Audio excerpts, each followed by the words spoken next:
मंजू उपाध्याय की आवाज में ये प्यारा सा गीत।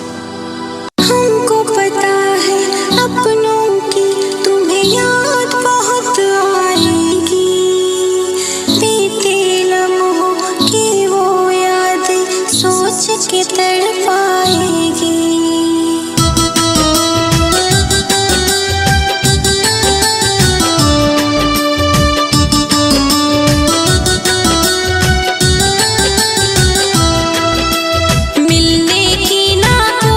करना घर से नहीं निकलना,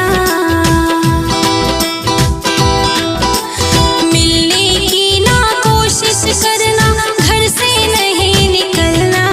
कोरोना फैल जाता है,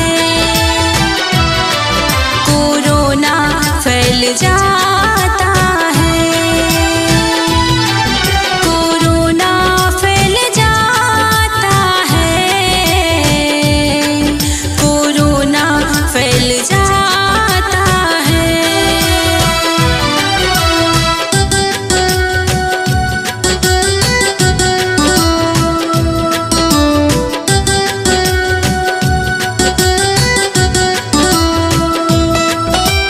हमको पता है अपनों की तुम्हें याद बहुत आएगी, बीते लम्हों की यादें वो सोच के तड़पाएगी।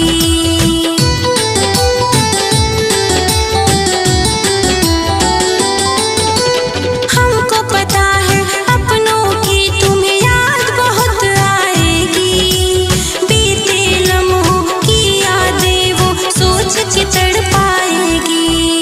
लेकिन अपनों से मिलने की अभी न कोशिश करना, लेकिन अपनों से मिलने की अभी न कोशिश करना। कोरोना फैल जाता है, कोरोना फैल जाता